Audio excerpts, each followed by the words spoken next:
The small human colony on the edge of the galaxy had always been a peaceful place.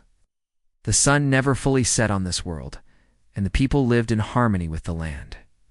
It wasn't often that something unusual happened here, and when it did, the colony's residents always took notice. This was one of those times.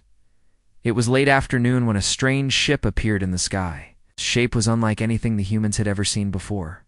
It was sleek and dark, with lines that seemed to shimmer and move as though the ship itself was alive. The ship descended slowly, landing just outside the colony's borders. It was silent, making no noise as it touched down on the soft grass. Of the plains, the people of the colony gathered at a distance, unsure of what to expect. The ship's hatch opened slowly, and out stepped a woman. She wasn't like anyone they had seen before. She had long, silvery hair that shimmered in the light, and her skin was a pale shade of blue. Her eyes were large and dark, almost black, and her features were delicate and otherworldly. She looked fragile, like she had been through something difficult. The woman stumbled as she stepped onto the grass, her legs shaking beneath her. She looked around, and it was clear she was confused. Her breathing was heavy, and she held her arms tightly against her chest, as though trying to protect herself. But it wasn't her that caught the attention of the colony's people. It was the small bundle in her arms. She was holding a baby. The baby was crying loudly, its tiny body trembling with every breath. The woman rocked it gently, but nothing seemed to calm the child. Cries were sharp, filled with distress, and they echoed through the air, carrying a sense of desperation that made everyone watching feel uneasy. A few of the colony's leaders exchanged glances, unsure of what to do. The woman was clearly not from around here, but the baby, ... The baby was something else entirely. There had never been any reports of alien children being brought to human colonies, especially not like this. One of the colony's medical officers, a man named Thomas, stepped forward. He was used to helping people, no matter where they came from. But this was different. He approached the woman slowly, his hands raised in a gesture of peace. "Are you okay?"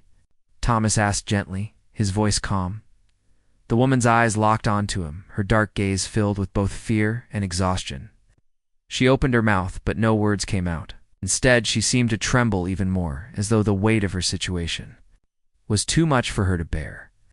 She took a step back, clutching the baby to her chest as though protecting it from something unseen. The baby's cries grew louder, almost frantic now.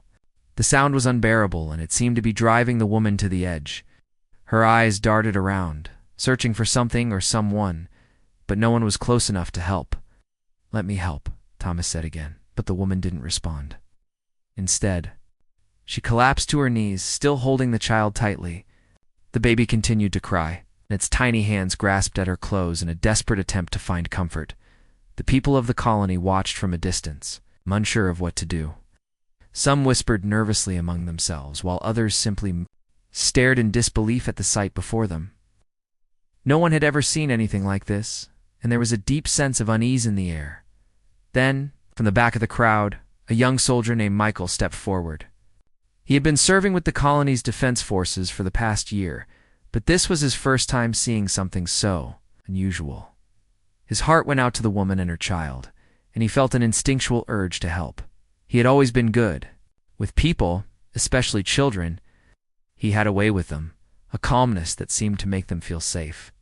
So, he approached the woman carefully, taking slow steps as he tried not to startle her. When he reached her, he knelt down beside her. She looked up at him with those deep, dark eyes, and for a moment, neither of them spoke. The baby's cries continued, but Michael didn't flinch. Instead, he looked at the woman and gently spoke. He whispered softly, "It's okay. You're safe here. We're not going to hurt you." His voice was calm, almost soothing, and he reached out to touch the baby's tiny hand. The moment his fingers made contact with the child, something unexpected happened. The baby's cries ... stopped. It was as if the child's distress had been lifted in an instant. The sudden silence was almost as startling as the cries had been. Michael looked down at the baby, who now blinked up at him with wide, confused eyes. The baby's tiny chest rose and fell in shallow breaths. But there was no more crying. Calora, the alien woman, stared at Michael in shock. She had seen many things in her life, but nothing like this. Her child had never stopped crying before. No matter what she did, she had traveled across galaxies, fought in battles, and survived the most dangerous situations. But nothing had ever prepared her for this moment. Calora whispered, her voice barely audible. Michael didn't know what to say. He hadn't done anything special, just followed his instincts, offering comfort. But now, as he looked down at the baby, he realized that something had changed. Something was different, and he didn't quite understand why. The baby's tiny. Hand grasped his finger, and for the first time since the woman had arrived, it seemed at peace. Calora looked down at her child, and then back at Michael, her eyes wide with confusion and gratitude. Thank you, she said softly, her voice thick with emotion. I don't understand. But thank you. Michael smiled gently, unsure of what to say. It's okay, he replied. I just did what I could. But deep down, both of them knew this was the beginning of something much bigger. Michael sat quietly, watching the alien woman Calora as she sat with her child. The baby was no longer crying. In fact, it had fallen asleep in her arms, a peaceful expression on its face. The sight filled Michael with a strange sense of warmth. He had seen many things during his time in the colony's defense force, but never anything like this. He glanced around, noticing that the people of the colony were still watching from a distance. Their faces were a mixture of curiosity and concern. This was the first time an alien had arrived here, and none of them knew what to make of it. Calora wasn't just any alien, she was something entirely new. The way her skin shimmered in the light, her strange blue hue, and the unmistakable bond she shared with her child. As Michael continued to observe her, Calora slowly raised her head. Her dark eyes met his, and for a brief moment he felt a wave of unease. There was something deeply mysterious about her, something hidden behind those eyes. She wasn't just a mother in need of help, she was someone who had seen far more than anyone could imagine. Calora's voice broke the silence.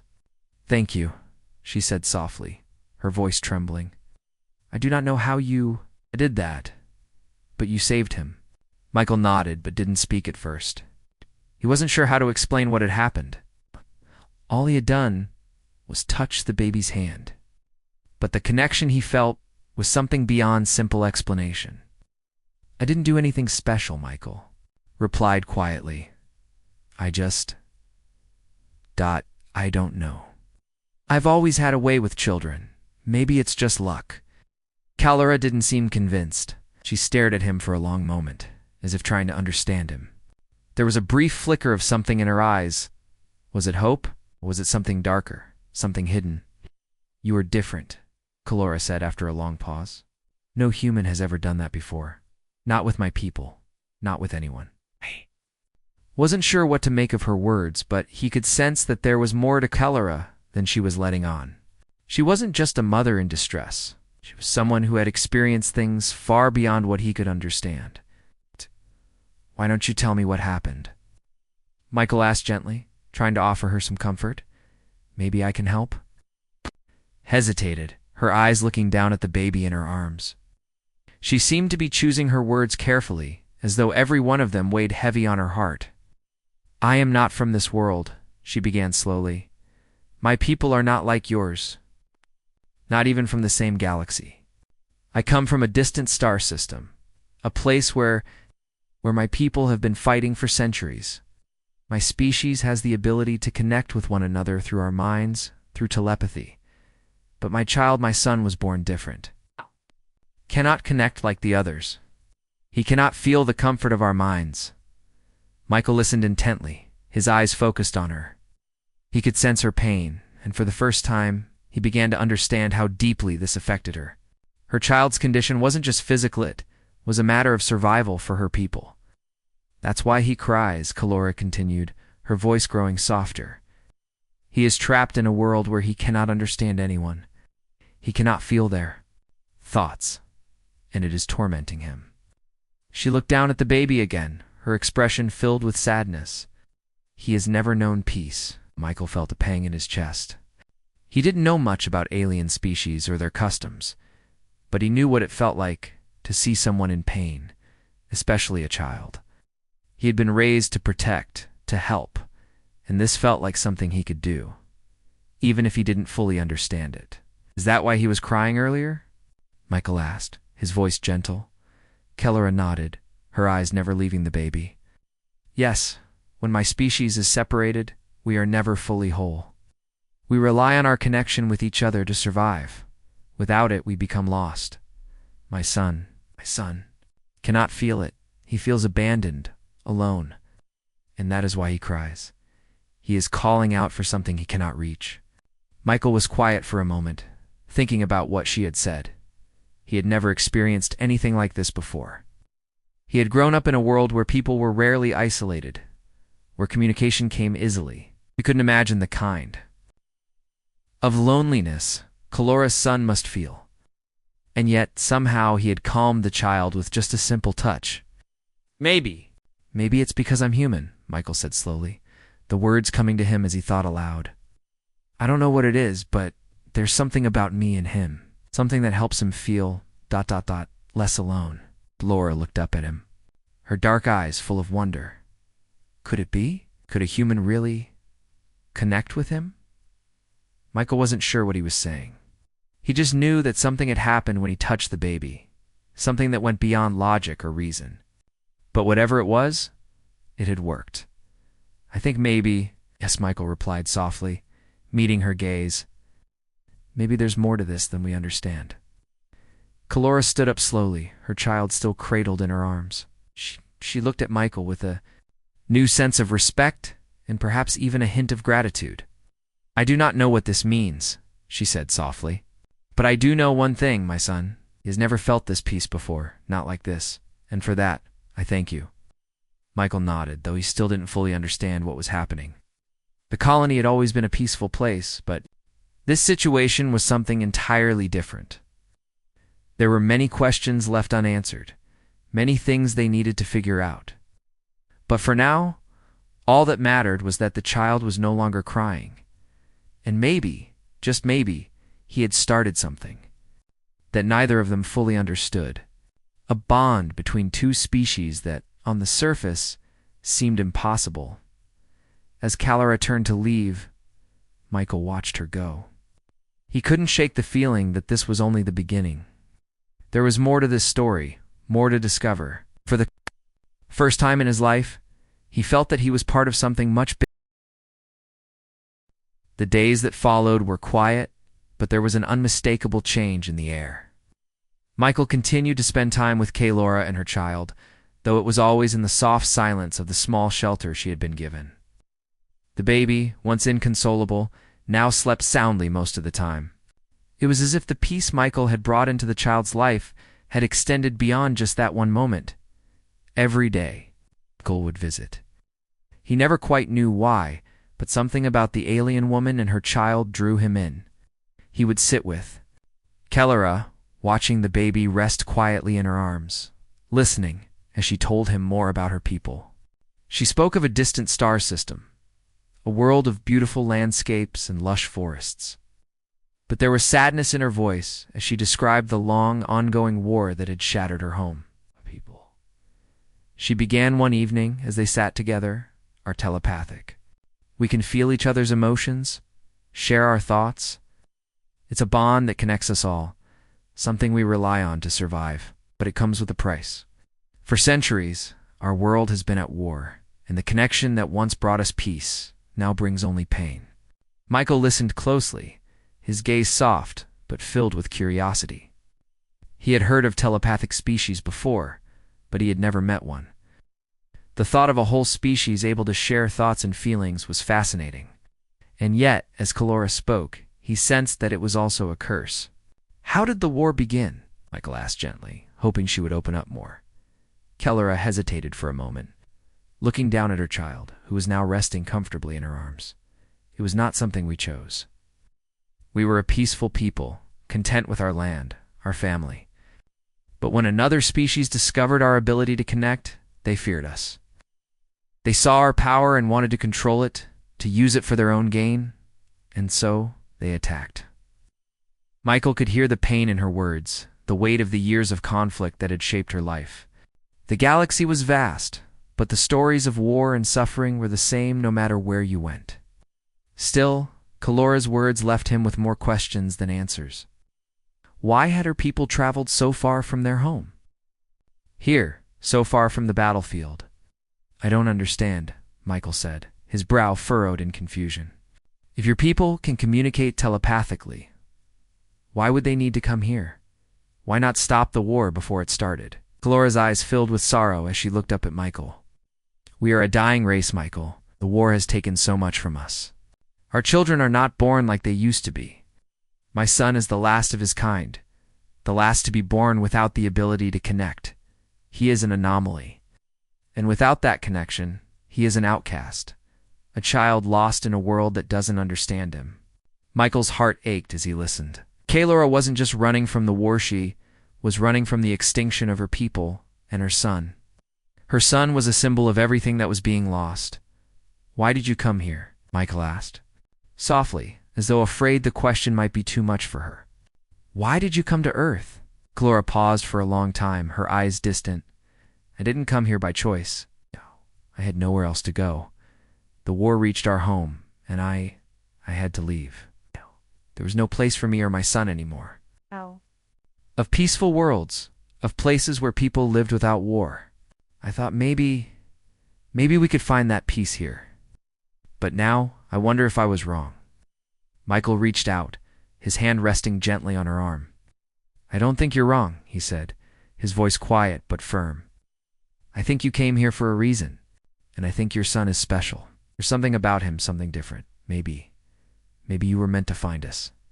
Kalora turned to look at him, her eyes full of both doubt and hope. What do you mean? You saw what happened, Michael? My people are not like yours. We cannot connect with yours.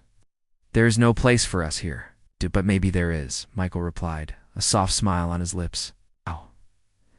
Maybe your son can connect with us in a way you never thought possible. Kalora looked down at her child, her expression thoughtful.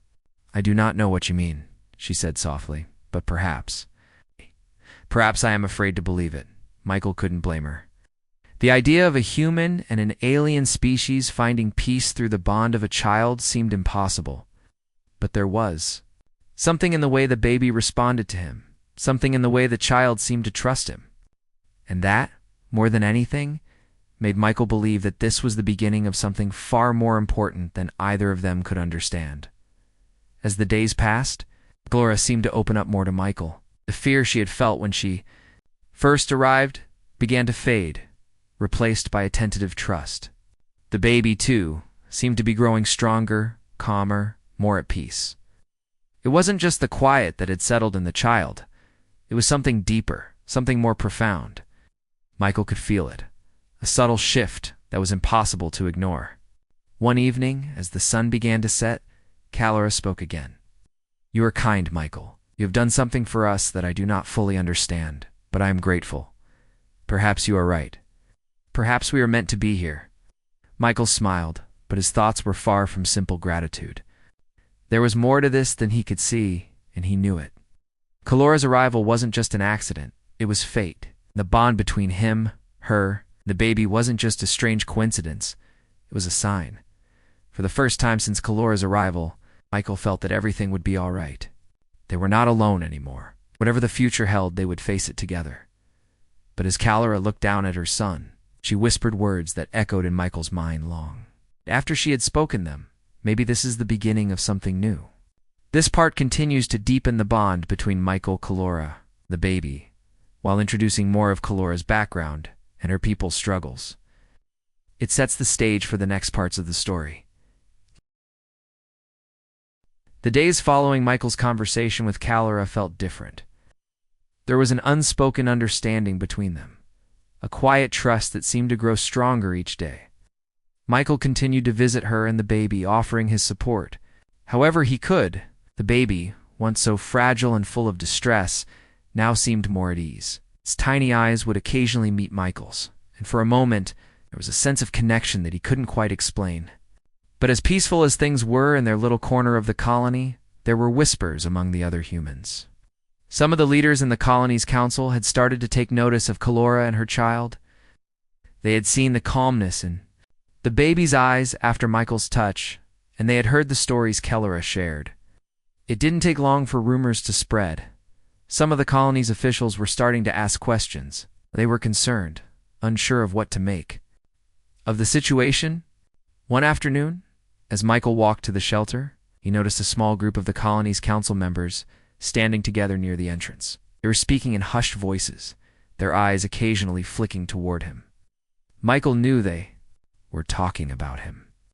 He had been spending a lot of time with Calora, and there were people who weren't sure what to think about it. "Here he comes," one of the council members muttered, his voice low. Michael paused, feeling the weight of their eyes on him. He had expected this. He knew that not everyone would be happy about him spending so much time with Calora and her child. After all, she was an alien, and there was always fear surrounding the unknown. "Michael," another council member called, stepping forward. "We need to speak with you." He walked over to them, trying to stay calm, though he could feel the tension in the air. The council members exchanged glances, and Michael could tell they were trying to figure out how to address the situation without being too direct. They didn't want to offend him, but they were clearly worried. "What's going on?" Michael asked, his voice steady. One of the council members, a woman named Lieutenant Sarah, looked at him with concern. "We've heard the stories, Michael. We've seen the way the baby reacts to you. And honestly, we're concerned." "Concerned about what?" Michael asked, his brow furrowing. He didn't like where this was going, Calora's arrival.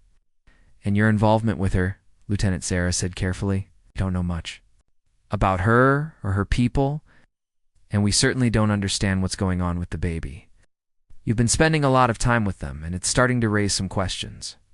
Michael felt his chest tighten. He had expected some suspicion, but hearing it so plainly made it all feel more real. The council was starting to question his intentions, and worse, they were questioning Calora's. "I'm just helping them," Michael said, trying to keep his voice calm. "I don't know what's going on with the baby, but I've seen the way he responds to me. There's something different about him, something I don't fully understand. I'm just trying to help." "But it's not just about you, Michael," Lieutenant Sarah replied. "It's about what happens next. If Calora's people are as dangerous as we've been led to believe, then we might be inviting trouble by keeping her here." Michael's heart sank. The fear in Sarah's voice was clear. She wasn't just worried about the baby. She was worried about the potential threat Calora and her people might pose to the colony, and Michael couldn't blame her. After all, they didn't know anything about her people or what they were capable of. "Calora is not dangerous," Michael said firmly. "She's been through a lot. She's not here to cause trouble. She's just trying to survive." Sarah shook her head. "You don't know that for sure. We have no way of knowing if she's hiding something. And we definitely don't know anything about her child." The words stung, but Michael knew Sarah was just doing her job. She was trying to protect the colony. But it felt wrong to treat Calora and her son like a threat. They had done nothing to harm anyone. In fact, Calora was one of the kindest people he had ever met. Her warmth and her worry for her son showed a side of her that no one could see. "As a threat, I can't just turn my back on them," Michael said, his voice soft but determined. "They need our help. Calora needs help." The council members exchanged uneasy looks. They were clearly torn between their duty to protect the colony and their desire to trust Michael. After a few moments of silence, Lieutenant Sarah spoke again. "We understand that you're trying to help," she said, "but we need to understand more about Calora and her people before we can allow this to continue. You can't just ignore the risks." Michael nodded slowly, understanding their concerns but still feeling frustrated.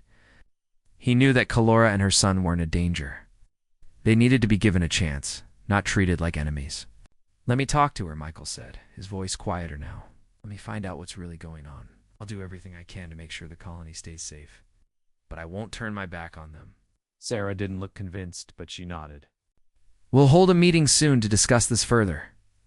In the meantime, you need to be careful. You don't know enough yet to make any decisions." Michael watched them walk away, the weight of their words hanging heavy in the air. He felt torn. On one hand, he understood the need to be cautious. But on the other hand, he couldn't shake the feeling that Kellora and her son were more than just a mystery. They were part of something far bigger than any of them could understand. He walked back to the shelter, his mind racing. The council was right to be cautious, but he was sure of one thing. Kellora and her child were not a threat. They were just two lost souls trying to find a way home. As he entered the shelter, Kellora looked up at him, her eyes filled with concern. "Michael, what happened?" she asked quietly. "You seem troubled?" He took a deep breath and sat beside her.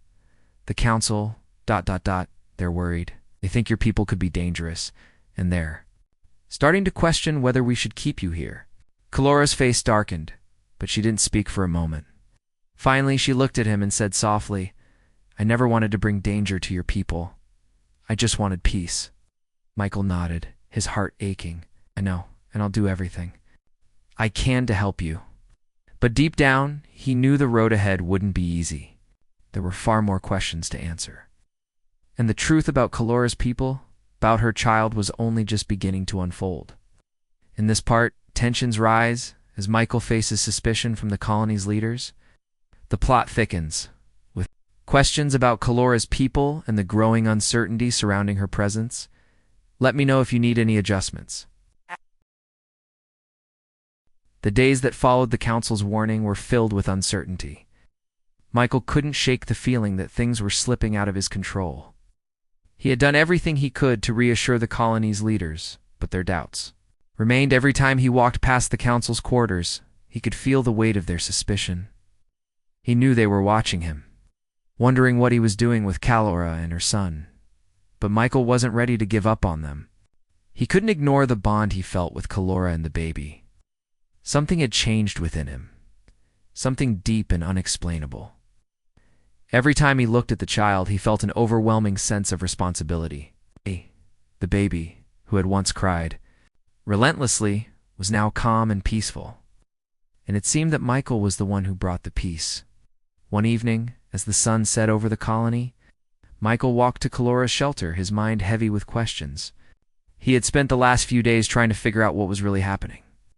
Kellora had shared so much with him, but there were still so many things left unsaid. And with the council breathing down his neck, he knew time was running out. Kellora was sitting outside her shelter when Michael arrived. The baby was asleep in her arms, its small body nestled against her chest. She looked up when she heard his footsteps and smiled softly. "Michael," she said quietly, her voice warm but tinged with sadness. "You've been distant lately. What's on your mind?" Michael hesitated before sitting down beside her. He glanced at the baby, its small face relaxed in sleep. He couldn't help but feel a sense of peace when he saw it. The baby was no longer the source of pain it had been when they first met. Now it was just a child innocent and free from the suffering it had endured before. "It's the council," Michael said, his voice low. "They're not sure about you. They don't know if they can trust you or your son." Kellora sighed and lowered her head. "I understand their fear. I came here as a stranger, and I'm asking them to trust me without knowing anything about my people. But I swear, Michael, I never meant to cause harm. I just wanted to protect my son." Michael placed a hand on her shoulder, offering her comfort. "I believe you, Kellora. But there's more to this than we understand. There's something about your son, about you. I don't know what it is, but I can feel it. And I know the council doesn't want to take any chances, but I think we have to keep moving forward. We can't stop now." Kellora looked up at him, her dark eyes searching his face. "You believe in us, don't you?" "I do," Michael replied, his voice firm. "I don't know what the future holds, but I believe in you and in him." He looked at the baby, who was now stirring slightly in her arms. "There's something between us. I can feel it every time I'm near him. It's like we're connected." Kellora's eyes softened and she nodded slowly. "I feel it too, my people. We are not like yours. But I've never felt this before. Not with anyone.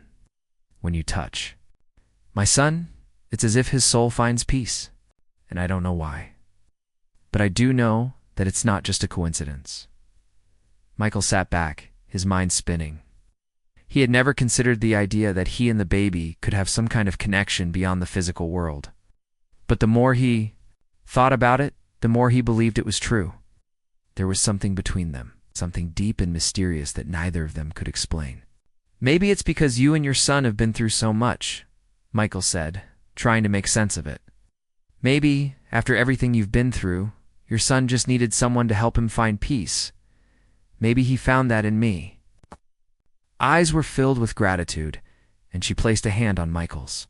"I don't know what I would have done without you," she said softly. "You've given my son something I couldn't. You've given him a chance to heal, and for that, I will forever be grateful." The connection between them deepened in that moment.